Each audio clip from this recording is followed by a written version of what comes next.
تفسیر ضیاء القرآن جلد نمبر 5 30واں پارہ سورۃ الطارق مکیہ بسم اللہ الرحمن الرحیم اللہ کے نام سے شروع کرتا ہوں جو بہت ہی مہربان ہمیشہ رحم فرمانے والا ہے۔ سورۃ طارق آیت نمبر 1 والسماء والطارق۔ ترجمہ: قسم ہے آسمان کی اور رات کو نمودار ہونے والے کی۔ سورۃ طارق آیت نمبر 2 وما ادراک ما الطارق۔ ترجمہ: اور آپ کو کیا معلوم یہ رات کو آنے والا کیا ہے۔ سورۃ طارق آیت نمبر 3 النجم الثاقب۔ ترجمہ: ایک تارا نہایت تاباں۔ سورۃ طارق آیت نمبر 1 تا 3 کی تفسیر۔ طارق تارکا سے مشتق ہے، اس کا لغوی معنی کوٹنا، کھٹکھٹانا ہے۔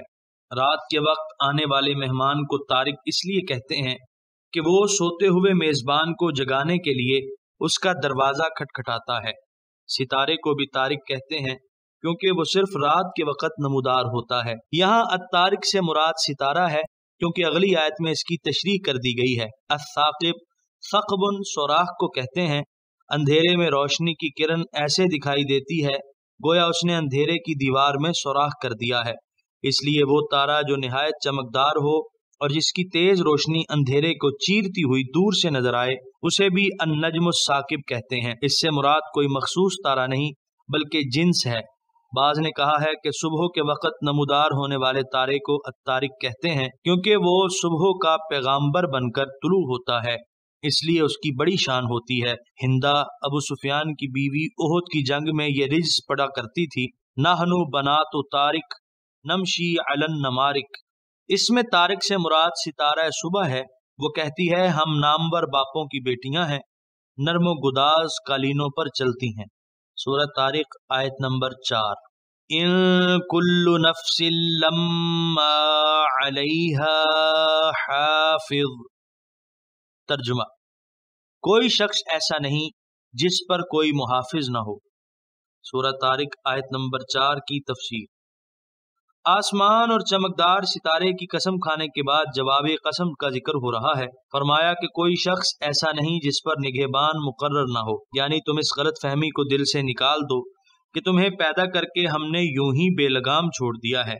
ایسا نہیں، بلکہ ہم نے تمہاری نگہداشت کا پورا انتظام کر دیا ہے تاکہ تم اپنی منزل یعنی موت تک پہنچنے سے پہلے کہیں رگڑ نہ دیے جاؤ، ناگہانی حادثات تمہیں پیس کر نہ رکھ دیں۔ حدیث پاک میں ہے کہ نبی کریم صلی اللہ علیہ وآلہ وسلم نے فرمایا ہر شخص کی حفاظت کے لیے 160 فرشتے مقرر ہیں جو ایسے حادثات و مصائب سے اس کی پاسبانی کرتے ہیں جو اس کی تقدیر میں نہیں۔ اگر انسان کو اس کے اپنے حوالے کر دیا جائے تو شیاطین اور دوسری انسان دشمن قوتیں اس کی تکہ بوٹی کر کے رکھ دیں۔ غیر متوقع حادثات اور اچانک آفات کے جو جکھڑ چل رہے ہیں ان میں سے انسان کا بچ کر نکل جانا معجزے سے کم نہیں۔ ہر انسان نے اپنی زندگی میں بارہا تجربہ کیا ہے کہ کوئی غیر مرئی طاقت اس کی حفاظت کر رہی ہے، ورنہ وہ سانپ جو اس کے پاؤں کو چھو کر نکل گیا ہے ضرور اسے ڈس لیتا۔ جس بلندی سے وہ گرا ہے اس کی ہڈی پسلی ٹوٹ جاتی۔ مہلک بیماری کا جو حملہ اس پر ہوا ہے اس سے اس کا بچ جانا محال تھا۔ اس کا یہ مطلب بھی بیان کیا گیا ہے کہ انسان آزاد نہیں چھوڑ دیا گیا کہ جو چاہے کرتا رہے اور اس کا کوئی محاسبہ نہ ہو، بلکہ اس کے تمام اعمال کو محفوظ کیا جا رہا ہے۔ مزید وضاحت کے لیے ملاحظہ ہو ضیاء القرآن سورۃ الرعد آیت 11۔ لما کا میم اگر مشدد ہو تو یہ اللہ کا ہم معنی ہوگا اور ان نافیہ ہوگا، اور میم مخفف ہو تو ان اصل میں انا ہوگا۔ اس کا اسم ضمیر شان محذوف ہوگا اور ما زائدہ ہوگا۔ سورۃ طارق آیت نمبر 5 فَلْيَنظُرِ الْإِنسَانُ مِمَّ خُلِقَ۔ ترجمہ: سو انسان کو دیکھنا چاہیے کہ وہ کس چیز سے پیدا کیا گیا ہے۔ سورۃ طارق آیت نمبر 5 کی تفسیر۔ جب انسان اللہ تعالیٰ کی قدرت کاملہ کا چشم ہوش سے مطالعہ کرتا ہے تو وقوع قیامت کا اسے یقین ہو جاتا ہے، اس لیے حکم دیا جا رہا ہے کہ ہر انسان اپنی آفرینش کی ابتدا میں غور کرے۔ سورۃ طارق آیت نمبر 6 خلق من ماء دافق۔ ترجمہ، اسے پیدا کیا گیا ہے اچھلتے پانی سے۔ سورۃ طارق آیت نمبر 7۔ یخرج من بین الصلب والترائب۔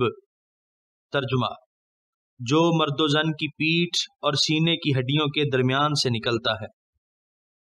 سورۃ طارق آیت نمبر 6 اور 7 کی تفسیر۔ صلب کہتے ہیں ریڑھ کی ہڈی کو، ترائب تریبت ان کی جمع ہے، گلے کا ہار سینے پر جس جگہ لٹکتا ہے اس کو ترائب کہتے ہیں۔ بعض مفسرین نے اس آیت کا یہ معنی کیا ہے کہ مادہ منویہ مرد کی پشت اور عورت کے سینے کے درمیان سے نکلتا ہے، لیکن دوسرے مفسرین جس کے سرخیل حسن بصری ہیں وہ کہتے ہیں یعنی یہ مادہ مرد کی ریڑھ کی ہڈی اور اس کے سینے کی ہڈی کے درمیان سے، اور اسی طرح عورت کی ریڑھ کی ہڈی اور اس کے سینے کی ہڈی کی درمیان سے نکلتا ہے۔ یہی قول طبی تحقیقات کے مطابق ہے۔ اس آیت پر بعض ملحدین نے اعتراض کیا ہے کہ مادہ منویہ کے خروج کا کیا مطلب ہے؟ خروج کا مطلب اگر جسم سے باہر خارج ہونا ہو تو بداہتاً غلط ہے، کیونکہ منی کا خروج یہاں سے نہیں ہوتا۔ اگر خروج کا معنی اس کا مقرر ہے جہاں وہ جمع ہوتی ہے تو یہ بھی درست نہیں، کیونکہ اس کا ذخیرہ خصیتین ہے نہ کہ پشت اور سینہ۔ اگر خروج کا مقصد یہ ہے کہ اس کی اجزائے ترکیبی یہاں تیار ہوتے ہیں تو بھی درست نہیں، کیونکہ اس کے بنانے میں سب سے زیادہ حصہ دماغ کا ہے نہ کہ صلب اور ترائب کا۔ جن لوگوں نے ان امور کا بنظر غائر مطالعہ کیا ہے ان کے نزدیک معترض کا یہ اعتراض اس کی جہالت اور اس کے الحاد کی دلیل ہے۔ قرآن کریم نے بین الصلب والترائب کے مختصر اور جامع الفاظ سے حقیقت کی جس طرح ترجمانی کی ہے اس سے بہتر ناممکن ہے، جس میں کوئی ایک عضو ایسا نہیں جو تنہا اس مادہ تولید کو بناتا ہو، بلکہ تمام اعضائے رئیسہ کے اشتراک سے یہ مادہ تیار ہوتا ہے۔ دماغ، دل اور جگر کا حصہ اس میں نمایاں اور سب سے زیادہ ہے۔ دل اور جگر کا مقام تو بلا شبہ بین الصلب والترائب ہے۔ باقی رہا دماغ، تو ریڑھ کی ہڈی میں نخاع یعنی وہ سفید رنگ کی تار جو دماغ سے گردن سے گزرتی ہوئی ریڑھ کی ہڈی کے سارے موہروں سے ہوتی ہوئی کمر تک پہنچتی ہے، اس مادے کی تیاری میں حصہ لیتا ہے۔ یہاں اس کے اصلی عناصر تیار ہو کر کیسہ منی میں پہنچتے ہیں اور وہاں سے نکل کر کئی نالیوں کو طے کرتے ہوئے باہر نکلتے ہیں۔ چنانچہ علامہ آلوسی نے اس حقیقت کو مندرجہ ذیل سطور میں بیان فرمایا ہے۔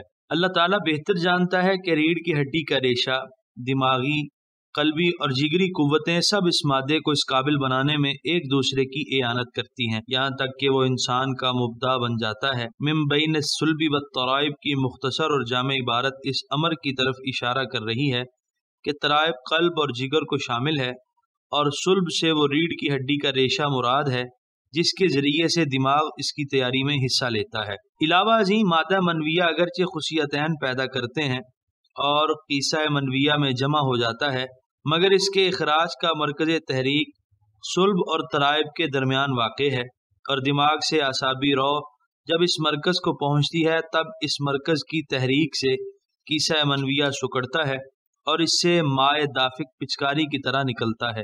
قرآن کریم کا بیان علم طب کی جدید تحقیقات کے عین مطابق ہے۔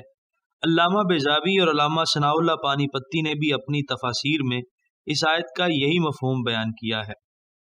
سورۃ طارق آیت نمبر 8۔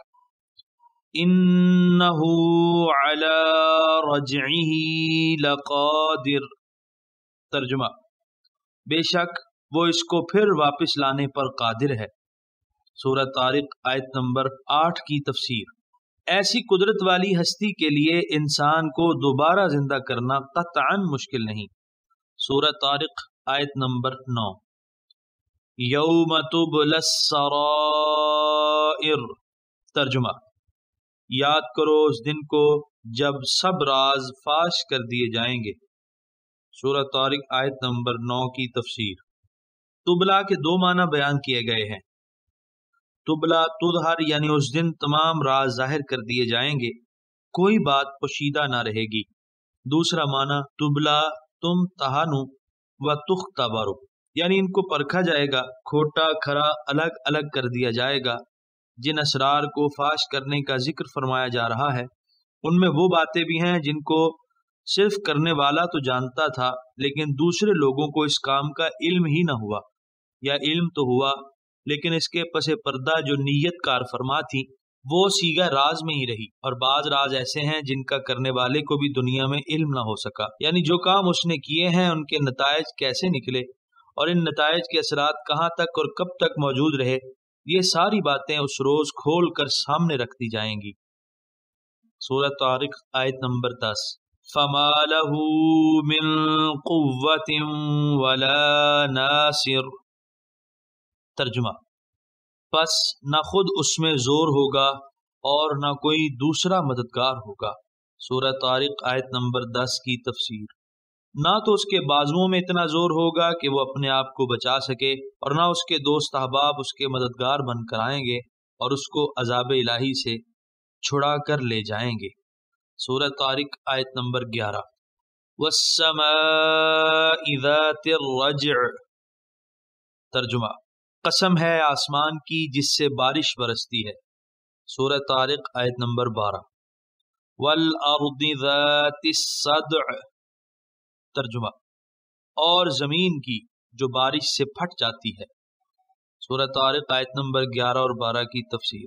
رجع کا معنی لوٹنا ہے، یہاں اس سے مراد بارش ہے، کیونکہ یہ لوٹ لوٹ کر آتی ہے، بار بار برستی ہے۔ یہ نہیں ہوتا کہ ایک بار برسی اور پھر بند ہو گئی، وقت بے وقت اس کا برسنا جاری رہتا ہے۔ اس کی وجہ یہ بھی ہو سکتی ہے کہ پانی بخارات بن کر اڑتا ہے، پھر جب اسے مناسب درجے کی خنکی پہنچتی ہے تو لوٹ کر پانی بن جاتا ہے اور بارش کی صورت میں ٹپکنے لگتا ہے۔ صدع شگاف کو کہتے ہیں۔ جب کاشتکار زمین میں بیج بوتا ہے تو زمین پر سہاگا مار کر سطح ہموار کر دیتا ہے، جب بیج اگتا ہے تو اس سطح میں سوراخ کر کے باہر نکلتا ہے۔ سورہ طارق آیت نمبر 13۔ انہ لقول فصل۔ ترجمہ، بے شک یہ قرآن قول فیصل ہے۔ سورہ طارق آیت نمبر 14۔ وما هو بالہزل۔ ترجمہ، اور یہ ہنسی مذاق نہیں ہے۔ سورہ طارق آیت نمبر 13 اور 14 کی تفسیر۔ ان حقیقتوں کی قسم جن کا تم بار بار مشاہدہ کرتے رہتے ہو، تم انجان اور بھولے بننے کی ہزار کوشش کرو پھر بھی ان کا انکار نہیں کر سکتے۔ اسی طرح قرآن بھی ایسے روشن حقائق کا مجموعہ ہے جن کا انکار کسی ہوش مند انسان کے بس کی بات نہیں۔ یہ قول فیصل ہے، اس کا ہر فیصلہ قطعی اور اٹل ہے۔ جس چیز کو اس نے حق کہہ دیا وہی حق ہے، جس کو اس نے باطل کہہ دیا وہی باطل ہے۔ زمانے کے تغیرات، حالات کے تقاضے قرآنی حقائق کو الٹ پلٹ نہیں کر سکتے۔ یہ ایسی باتیں نہیں ہیں جو از راہ مذاق محض دل لگی کے لیے کہہ دی ہوں اور جن کا ظاہر ان کے باطن کے برعکس ہو۔ سورہ طارق آیت نمبر 15۔ انہم یکیدون کیدا۔ ترجمہ، یہ لوگ طرح طرح کی تدبیریں کر رہے ہیں۔ سورہ طارق آیت نمبر 16۔ وَأَكِيدُ كَيْدًا۔ ترجمہ، اور میں بھی تدبیر فرما رہا ہوں۔ سورہ طارق آیت نمبر 15 اور 16 کی تفسیر۔ کفار اسلام کو ذکر پہنچانے کے لیے اور حضور علیہ الصلاۃ والسلام کو ناکام بنانے کے لیے ہر وقت سازشیں کرتے رہتے ہیں، چھپ چھپ کر منصوبے تیار کرتے ہیں۔ اللہ تعالیٰ فرماتا ہے وہ جو چاہیں منصوبے بنائیں، مکر و فریب کے دام بچھائیں، میں ان کا توڑ کرتا جاؤں گا۔ ان کی ہر تدبیر الٹی ہوگی، ان کی ہر کوشش ان کی ناکامی کا باعث بنے گی۔ اللہ تعالیٰ ان کی جد و جہد کو جو وہ کفر کے غلبے کو برقرار رکھنے کے لیے کر رہے ہیں ان کی ناکامی اور شکست کا باعث بنا دے گا۔ وہ بڑے کر و فر سے بدر کے میدان میں آئے تھے، انہوں نے یہ اعلان کیا تھا کہ وہ آج اسلام کا چراغ بجھا کر واپس جائیں گے۔ بڑے بہادر سورماؤں کا لشکر وہ ہمراہ لائے تھے، لیکن ان کی یہی چال ان کی بربادی کا باعث بن گئی۔ ان کے بڑے بڑے رئیس مارے گئے، مکہ کے گھر گھر میں صف ماتم بچھ گئی۔ یہی حال ان کی دیگر سازشوں کا ہوا۔ سورہ طارق آیت نمبر 17۔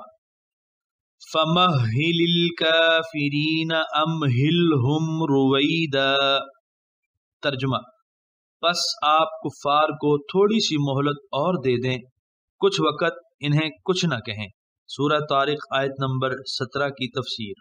کس طرح اپنے محبوب کی دل نوازی کی جا رہی ہے کہ آپ ابھی نابکاروں کو کچھ مہلت اور دیں، مختصر عرصے کے لیے انہیں اپنے سارے ارمان پورے کرنے دیں، ان کی تکلیف رسانیوں پر صبر کریں، میں خود ان سے نپٹ لوں گا، میں خود ان کو ان کے کرتوتوں کا مزہ چکھا دوں گا۔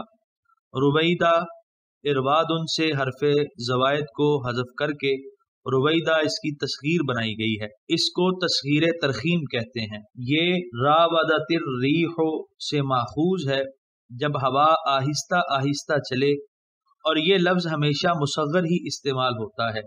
حضرت ابن عباس رضی اللہ عنہما فرماتے ہیں کہ اللہ تعالیٰ کی طرف سے انہیں دھمکی دی جا رہی ہے۔ الحمدللہ رب العالمین والصلاة والسلام علی شفیع المذنبین رحمت للعالمین وعلى آلہ وصحبہ ومن احبہ واتبعہ الی یوم الدین۔ رب اشرح لی صدری ویسر لی امری واحلل عقدۃ من لسانی یفقہوا قولی۔ یہاں پر سورہ طارق مکمل ہوئی اور یہاں پر 30ویں پارے کا 11واں رکوع مکمل ہوا۔